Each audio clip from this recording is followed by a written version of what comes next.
Que nous allons parler nucléaire, nous allons parler missiles russes, cette fois avec une étrange découverte de chercheurs américains. Depuis 2 ans, on le sait, la Russie ne cesse que de nous menacer d'une réponse nucléaire. Régulièrement, le régime diffuse des images, des installations, voire des essais. Eh bien, on va voir que cette menace est une réalité et qu'il faut, là aussi, la prendre au sérieux. Oui, des chercheurs américains auraient découvert le site de lancement d'un nouveau missile nucléaire russe. Comment le sait-on? Eh bien, c'est l'agence Reuters qui nous révèle cette information. En utilisant des images prises le 26 juillet par Planet Lab, une société de satellites, deux chercheurs ont identifié un projet de construction à côté d'une installation de stockage d'ogives nucléaires. Ce pourrait être le site de déploiement du nouveau missile. Ici, précisément, vous apercevez les rampes de lancement potentielles. J'ai compté, il y en aurait 9. Cette installation de stockage, déjà connue, est située à proximité de Chebsara, dans cette oblast de Volodga, soit à environ 500 km au nord de Moscou, bien loin de l'Ukraine. Voilà pour sa localisation. Voyons maintenant l'usage. Alors, est-ce que c'est un nouveau missile? Est-ce que ce centre peut abriter autre chose qui pourrait intéresser et les Alliés et les Américains? Un nouveau missile, en effet, Christophe, dont on parle maintenant depuis quelques années. Son nom, le Bourezvestnik 9M730. Pour les Russes, le Skyfall pour l'OTAN. Oui, il a deux noms. C'est un énorme missile de croisière censé être propulsé par un moteur nucléaire, ce qui veut dire avec une autonomie quasi illimitée. Ajoutons à cela qu'il est porteur d'une charge nucléaire. Un monstre, donc, qui serait capable en théorie d'aller partout autour du monde et de détruire beaucoup. Je dis bien en théorie, car selon les experts occidentaux, il serait en réalité très difficile à manœuvrer. Il y a un an, le New York Times publiait cette enquête rapportant les différents essais ratés de ce Skyfall. Voilà ce qu'on pouvait y lire. La Russie a déjà mené 13 essais entre 2017 et 2019, tous sans succès. Et les accidents peuvent être mortels.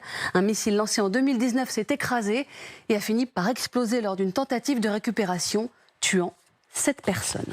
Selon Marc Chassillon, expert en armement souvent présent sur nos plateaux, la difficulté réside dans la mise en route du moteur nucléaire. Il ne suffit pas d'appuyer sur un bouton avant de le lancer, il faut une phase de préparation, une montée en température qui peut être très longue et doit être très contrôlée. C'est une mini-centrale dans le ciel capable de se casser la gueule, résume-t-il. Même sentiment chez un expert interrogé par le New York Times. C'est un missile exotique, dangereux dans sa phase de test et de développement. Alors à quoi sert-il ? C'est la question que tout le monde se pose, Christophe. Et c'est ce que me confiait tout à l'heure un expert, car les Russes disposent déjà d'un arsenal nucléaire très complet et opérationnel. La découverte des sites de lancement ne donne pas de réponse sur cette question. En revanche, elle démontre qu'ils ont avancé dans la conception de leurs missiles. Vous ne construisez pas un site avec toutes ces rampes de lancement si vous n'avez pas quelque chose en tête. Cela ne ressemble pas à un site d'expérimentation, mais à un site opérationnel ou qui va le devenir, me disait Marc Chassillon, ajoutant que si le projet allait à son terme, les Russes se trouveraient dotés d'une nouvelle arme de dissuasion nucléaire qu'ils seraient les seuls, cette fois, à posséder. Merci beaucoup Laura pour ces précieuses informations. On invite Gaëtan Powys, que vous connaissez bien dans ce 12-15 avec nous, spécialiste de l'armement. D'un mot, Gaëtan, cette découverte de chercheurs américains, est-ce à dire que les Américains traquent tout ce qui peut ressembler de près ou de loin à du nucléaire sur le sol russe ? Ah oui, clairement.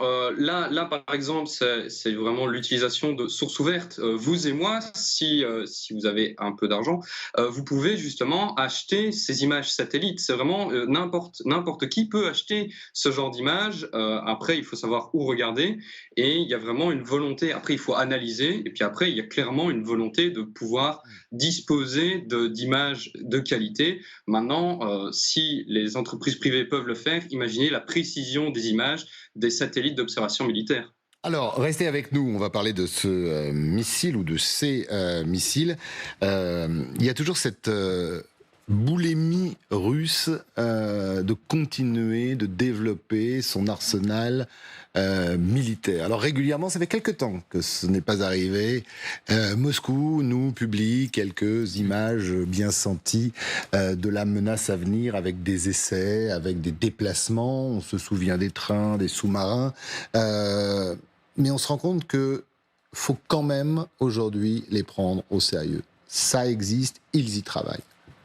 Oui, la Russie, malgré le déclin depuis la fin de l'Union soviétique, ça reste le premier État à posséder, en termes de stock d'armes nucléaires, un arsenal redoutable. C'est aussi pour la Russie, en fait, il y a un double enjeu. Il y a un enjeu militaire, parce qu'évidemment, c'est un moyen d'exister, de rayonner, de menacer ses voisins. On se souvient que la guerre en Ukraine, elle n'aurait pas du tout pris le tour qu'elle a pris depuis 2 ans et demi, c'est-à-dire finalement une agression de la Russie avec une réaction de l'Occident qui est assez prudente, si la Russie n'était pas un État nucléaire. C'est ça qui lui a garanti une forme d'inviolabilité dans son comportement. Donc il y a un enjeu de puissance. Et puis en même temps, il y a un enjeu vraiment de statut, au-delà, si vous voulez, de la matérialité de l'arme nucléaire. C'est quand même la garantie pour la Russie que malgré son déclin démographique, économique, malgré le fait qu'elle est très loin de la Chine sur le plan économique, elle a un statut à part dans les nations. Elle est par exemple le seul État à avoir signé un traité de désarmement nucléaire avec les États-Unis, c'est-à-dire avec la première puissance mondiale. Et donc, chaque fois que la Russie gesticule en matière nucléaire, il y a ces deux aspects qui jouent. L'aspect matériel, la menace qu'elle fait peser sur son voisin ou sur ses voisins, et puis l'aspect symbolique. C'est aussi pour les Russes un moyen de rappeler aux Occidentaux leur statut dans l'ordre international. Et c'est la raison pour laquelle, malgré toutes les difficultés qu'on a avec Moscou depuis 2 ans et demi, le dialogue nucléaire avec les États-Unis continue, le téléphone rouge continue de fonctionner, et les États-Unis, les Occidentaux en général, mais les Américains en particulier, analysent chaque geste de la Russie à l'aune de ce qu'on appelle la grammaire nucléaire. Est-ce que ça se fait? Est-ce que ça se fait pas? Est-ce que c'est une procédure classique ou pas? Là, en l'occurrence, ça va peut-être être une nouveauté. Peut-être qu'ils vont considérer qu'on sort de ce qui est le cadre aujourd'hui constitué. Je rappelle, pour finir, le cadre constitué, c'est celui d'un traité qu'on appelle New Start, qui a été signé en 2010, qui a été prolongé. Et malgré les difficultés dans la relation russo-américaine, ça continue d'être sur ce traité que s'appuie le dialogue nucléaire. Et je crois que c'est la semaine dernière, par l'intermédiaire de Lavrov, le ministre des Affaires étrangères, la Russie a fait savoir qu'elle allait revoir sa doctrine nucléaire, notamment au vu de l'incursion ukrainienne sur son sol. Je repose cette question, on les prend au sérieux? On verra avec Gaëtan dans un instant ce qu'est cet engin, parce qu'on ne s'est pas gossé, mais visiblement il y a eu quelques problèmes, en tout cas dans sa construction, mais ils existent, la base existe et la volonté visiblement existe.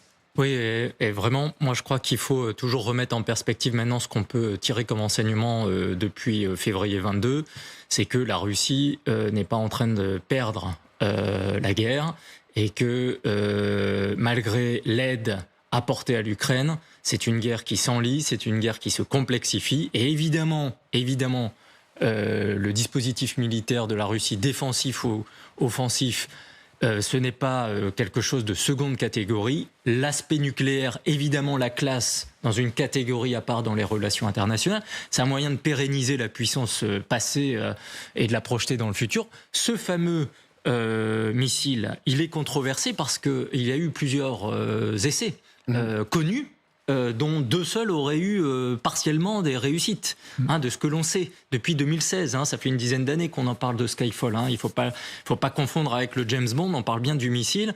Et ce missile, il est un peu effrayant parce que c'est toujours le comportement de la Russie avec son pouvoir nucléaire. À forte dimension militaire. Et je voudrais quand même rajouter un point qui doit nous faire comprendre à tous dans quel monde on est en septembre 2024. C'est-à-dire qu'en 2023, jamais la planète n'a autant dépensé sur le plan militaire dans l'histoire et n'a jamais autant consommé de pétrole. Et pourtant, on nous parle de décarboner nos économies, on nous parle de ne plus faire la guerre. La réalité tragique du monde, c'est celle-là. Et ce type d'installation, avec de potentielles mises opérationnelles derrière, il faut surveiller ça de près parce que, évidemment, on est loin des petits amusements qu'on a vus tout à l'heure aux États-Unis sur les images de l'IA, sur X, etc. Ça, c'est sérieux, ça, c'est à surveiller. Ça peut changer la vie de plusieurs dizaines de millions de personnes. Vincent. Alors, je pense qu'il faut inscrire cette annonce fracassante dans un contexte qui affleure dès 2018, où on voit que Poutine vit sur le mythe de l'arme absolue. Invincible, indétectable. C'est le contraire du Cid, vous savez, acte 2, ton bras est invaincu mais non pas invincible. Lui, il a des tas d'armes prétendument invincibles, mais pas nécessairement invaincues. J'en veux pour preuve que, de manière récurrente, il énonce toutes ces armes magiques dans lesquels il semble avoir une foi quasiment religieuse. Souvenez-vous du missile hypersonique Avant-Garde. Souvenez-vous également du Kinjal, le missile hypersonique lui aussi, le poignard en russe. Je pourrais citer encore le Zircon, autre missile hypersonique. Et quand vous lisez ou quand vous écoutez la parole de Poutine là-dessus, vous dites, mais comment se fait-il qu'un pays puissant, militairement parlant, doté d'un arsenal aussi phénoménal que celui-là, soit tenu en échec par une bande de bandits, pour reprendre le lexique habituel. Donc il y a toujours un décalage entre cette sorte de foi, d'une sorte de scientisme quasiment religieux dans la capacité destructrice d'eux et la réalité du rapport de force sur le terrain. Gaëtan Powys, revenons sur ce Skyfall. Je le disais, on ne s'est pas gossé, mais c'est vrai qu'il y a eu pas mal de problèmes sur la construction avec des essais plus ou moins réussis. Est-ce qu'il faut quand même prendre ce missile invincible, disent les Russes, au sérieux, à ce point d'ailleurs que les États-Unis continuent de scruter. Parce que la nouveauté, c'est pas l'existence de ce missile, c'est que les Américains ont repéré où et d'où il pouvait partir éventuellement. Oui, alors en fait, pour l'instant, ce qu'il faut vraiment rappeler, c'est qu'on a vu ce qui semble avoir été identifié comme les rampes de lancement. Il n'y a toujours pas eu de missile qui a été découvert. Après, il faut bien rappeler, ce missile équipé d'un réacteur nucléaire est extrêmement instable, puisque en 2019, donc dans le nord de la Russie, un missile avait explosé comme ce qui avait été dit précédemment. Mais alors, ce qu'il faut se rendre compte, c'est que ce cœur nucléaire s'est dilapidé un peu partout, et en fonction de la zone, le taux d'irradiation est monté vraiment en quelques instants de 16 à 30 fois le taux habituel. Alors, imaginez qu'un de ces missiles sur les fameuses rampes de lancement explose, il irradie toute la zone, et c'est littéralement tous les pas de tir qui sont inutilisables avant une décontamination. Donc, d'un côté, c'est un missile qui a effectivement une portée qui est, il peut taper n'importe où dans le monde, soit avec une tête nucléaire, soit avec une tête conventionnelle. Mais après, il faut voir si ce missile est efficace. Il faut voir à quel point est-ce qu'il n'est pas interceptable. Et puis alors, certains le disent aussi comme étant furtif. Il ne faut pas oublier qu'un réacteur nucléaire, quand vous pulvérisez dans l'atmosphère des particules, il y a des traces, et donc ça se voit, c'est visible. Les Américains disposent d'ailleurs d'appareils qui sont capables de détecter d'infimes particules nucléaires dans l'atmosphère. Gaëtan, le fait que les Américains continuent de scruter ce que font les Russes en matière de nucléaire, est-ce que c'est rassurant, ou est-ce qu'à votre avis, il y a pas mal de programmes russes liés au nucléaire qui passent en dessous des radars, tout simplement ? Non, parce que d'un côté, la Russie, comme vient d'expliquer Vincent, la Russie montre ses programmes, cherche à les montrer, parce que le principe de dissuader, c'est de montrer qu'on a quelque chose pour empêcher quelqu'un d'attaquer. Donc c'est vraiment passer sous le radar, non, et quand bien même les États-Unis disposent d'énormément de moyens de renseignement. Et d'ailleurs, alors j'ai pas regardé avant l'émission, mais je suis certain qu'actuellement il y a de nombreux avions espions qui sont en train de survoler, de longer la frontière russe avec l'OTAN. C'est vrai que vous en avez les moyens avec les serveurs que vous utilisez, Gaëtan. Vous savez quoi ? On va vous laisser. Merci beaucoup d'avoir été avec nous. Regardez si effectivement il y a des appareils, alors ou je sais pas, appartenant à l'OTAN, ou des appareils américains qui survolent ces sites dits sensibles. Merci beaucoup. Anastasia, merci d'être venue nous rejoindre. Anastasia Kirilenko. On parlait de ce nucléaire, on parlait de cette menace. On va reparler bien sûr dans quelques instants de cette terrible frappe à Paltova, c'est à l'ouest Kharkiv, on vient de l'apprendre. 41 morts, plus de 180 blessés. Ce serait un centre de formation militaire qui aurait été touché par 2 missiles balistiques tirés par les Russes. On le voit sur les images que nous sommes en train de vérifier. Des bâtiments totalement éventrés. Et il y aurait un hôpital également qui a été touché. On écoutera d'ailleurs la prise de parole de Volodymyr Zelensky. Revenons d'abord sur cet arsenal russe, cette découverte par les Américains, et sur le fait que Vladimir Poutine s'en serve toujours comme, non pas comme de bouclier, quoique, peut-être comme étendard. Et à chaque fois, on se dit, il faut quand même les prendre au sérieux, notamment quand ils disent revoir leur doctrine d'utilisation du nucléaire. Oui, mais même les propagandistes du Kremlin eux-mêmes, ils disent que la puissance nucléaire ne perd pas toutes les menaces de l'OTAN. Les promesses de laisser l'Ukraine gagner, ça va pas marcher parce qu'on est une puissance nucléaire. Il y avait aussi des propositions, souvenez-vous, de faire exploser une bombe nucléaire au-dessus de la Sibérie dans l'espace. Et là, c'était très drôle parce que même les autorités locales ont réagi en disant que c'était quand même pas possible. Mais cette petite musique, on l'entend.